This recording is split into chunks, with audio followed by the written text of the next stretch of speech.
Pemirsa, kembali kita lanjutkan dialog kita. Mbak Titi, kita sempat menyinggung tadi sebelum jeda mengenai politik uang ya. Kita bahas dulu mengenai politik uang ini sendiri. Tapi kan paling tidak tahun ini lebih baik. Paling tidak ada undang-undang yang mengatur mempidanakan orang-orang yang bermain politik uang. Begitu ya, meskipun mungkin sedikit ada celah. Kalau menurut Anda benar lebih baik, ada efeknya atau enggak? Ini justru malah ntar orang-orang yang nakal itu akan berlindung di balik tadi. Uang transportasi, uang makan. Ada bedanya nggak kira-kira? Itu yang kita khawatirkan. Memang ada pasal 187A yang mengatakan yang memberi uang dan menerima uang sama-sama terkena tindak pidana. Tindak pidana ancaman hukumannya maksimal 6 tahun dan denda maksimal 1 miliar. Jadi kumulatif, bukan alternatif.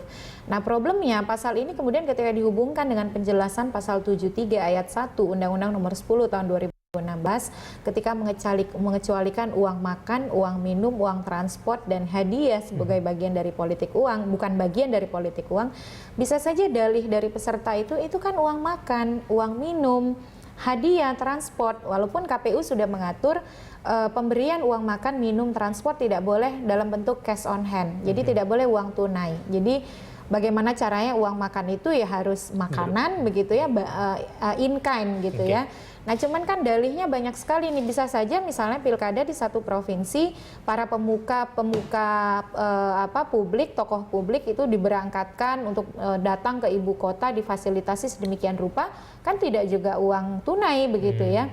Nah, jangan sampai juga pasal ini kemudian menjadi jeratan bagi pemilih yang tidak mendapatkan edukasi yang baik, tidak terpapar informasi yang baik. Akhirnya penjara kita sudah penuh oleh pengguna narkoba gitu karena pendekatan yang kurang tepat, juga penuh karena penerima politik uang karena kegagalan kita melakukan pendidikan politik. Jadi bagaimana undang-undang gitu itu menjerat secara substansial, itu tidak hanya secara formal. Yang kita harapkan memang undang-undang itu sungguh-sungguh, komitmennya itu bulat. Kalau memang marah terhadap politik uang, tidak boleh ada toleransi. Mau bentuknya uang transport, uang makan, uang hadiah, dan lain sebagainya, itu tidak boleh begitu. Karena undang-undang itu juga sudah mengatur kalau ada pertemuan, ya wajar ada makanan, minuman. Tapi kemudian ketika itu seolah-olah misalnya untuk berkampanye, orang didatangkan dan dibayari transportnya, dimensi pendidikan politiknya kan menjadi hilang. Padahal justru dengan kampanye, kalau kita tidak memberikan uang transport, kita uji berapa yang datang. Karena untuk mengukur elektabilitas kita, untuk mengukur sejauh mana kita mampu menjangkau publik. Tapi pendekatan kita adalah pendekatan aksesoris ya. Semakin banyak seolah-olah itu menunjukkan masifnya dukungan, padahal tidak terbukti. Baik. Gitu. Mbak Titi, tapi ada tidak sih karakteristik yang paling mungkin atau paling rawan dikenakan politik uang? Misalnya Jakarta, apakah semua wilayah sama? Apakah ada karakteristik tertentu? Itu apakah ada penelitian? Iya, pertama KPU sudah mengatur bahwa pemberian uang makan, minum, hadiah, transport itu tidak boleh dalam bentuk uang tunai. Jadi kalau ada pemberian uang tunai, kalaupun itu dengan dalih uang makan, minum, transport, maka itu bisa dikategorikan politik uang. Kita harus tegas di sini. Komitmen kita ya. Kita harus ya setidaknya berdamai dengan pengaturan begitu, aturan. Ketika KPU mengatakan tidak boleh uang tunai, maka sekali ada pemberian uang tunai itu harus ada klasifikasi politik uang. Nah, sekarang ini bentuk politik uang itu makin canggih. Sudah bentuknya itu uang asuransi, jadi diberi kartu nama tapi kartu namanya berlaku sebagai asuransi gitu kan. Lalu juga biaya untuk melakukan umroh itu juga kita temui di beberapa lalu berlibur gitu ya, wisata, karya wisata, dharma wisata dengan memobilisasi aparatur di tingkat RT RW itu ada terjadi. Lalu, nah kalau kayak gitu tuh nggak mungkin langsung dikategorikan sebagai pelanggaran pidana ya? Harusnya bisa. Jadi begini, kuncinya itu ada di Panwas, ada di kepolisian, ada di penegak hukum kita. Ini jangan ditempatkan sebagai politik uang itu delik material. Jadi seolah-olah kasih uang, orangnya ikut memilih sesuai anjuran dari yang kasih, baru dikategorikan politik uang. Ini adalah delik formil. Jadi ketika uang sudah diberikan, lalu kemudian diminta untuk memilih salah satu pasangan calon, itu sudah merupakan tindak pidana 187. Tapi penegakan hukumnya harus betul-betul diikuti dengan pendidikan politik dan sosialisasi. Jadi jangan sampai kita menegakkan sebuah aturan yang sangat tegas, yang sangat ketat, tapi minim pendidikan politik, minim sosialisasi. Tapi efektif nggak tuh kalau misalnya ternyata justru pemilihnya sendiri yang meminta begitu loh. Jadi dia mengisyaratkan mereka mintanya cash, mereka nggak mau uang transport atau bentuknya seperti itu. Kalau kayak gitu efektif nggak kalau udah ada Panwas semuanya? Iya, saya kira ini kita harus menggunakan Berita Satu sebagai media sosialisasi ya. Kalau ada pemilih yang sampai berani pasang spanduk siap menerima serangan fajar dengan senang hati, ingat-ingat pasal 187A yang memberi dan menerima itu ancamannya maksimal 6 tahun dan denda maksimal 1 miliar. Masa karena uang 200.000 kita mau kena denda 1 miliar?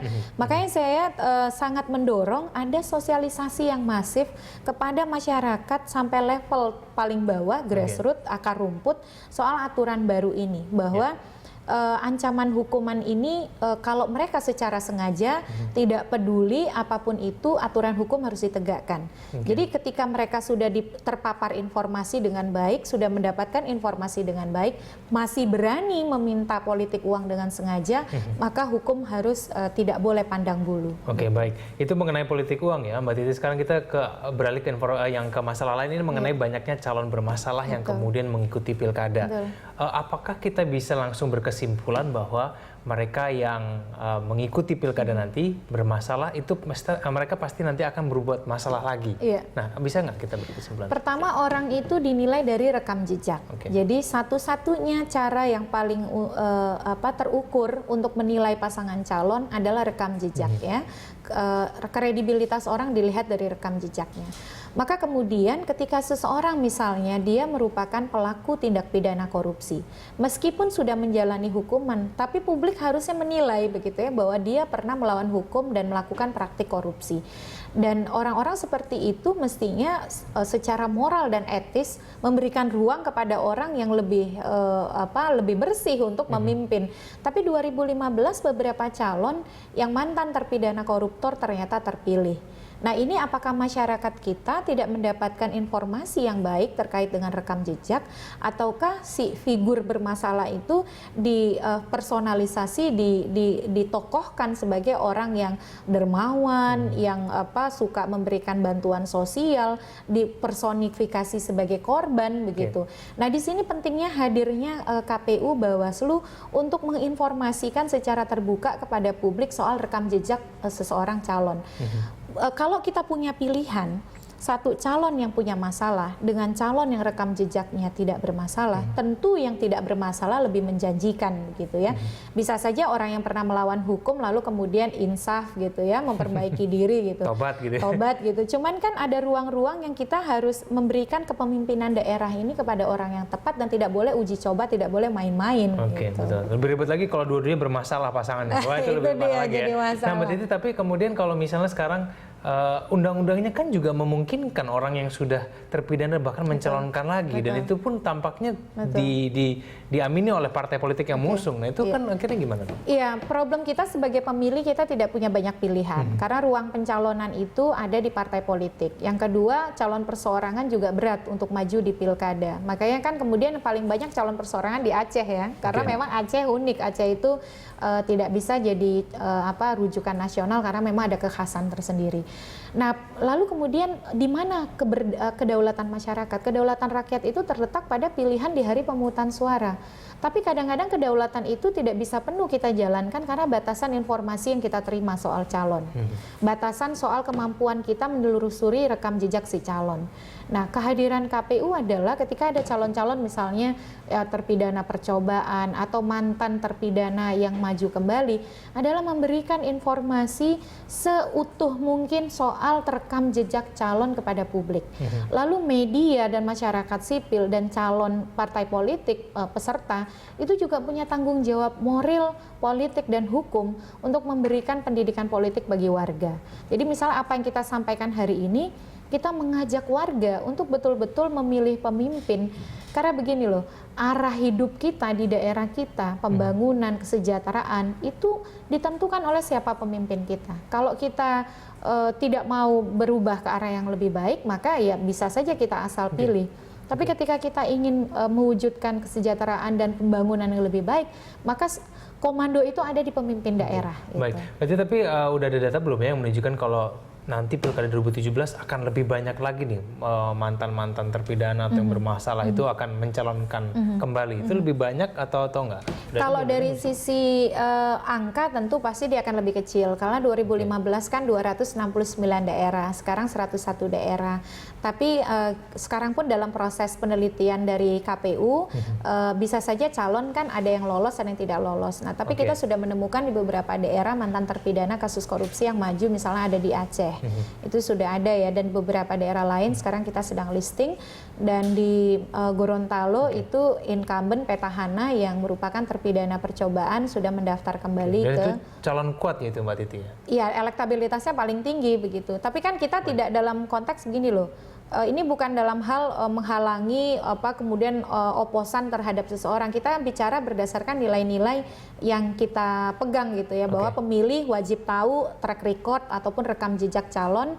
Pemilih sebaiknya memilih pemimpin yang integritasnya paling bagus, dan aturan yang memastikan pilkada itu luber, jurdil, demokratis, tidak hanya proses tapi juga hasil. Oke, baik. Mbak Titi, kita lanjutkan lagi dulu, kita di segmen selanjutnya. Pemirsa, kami akan segera kembali.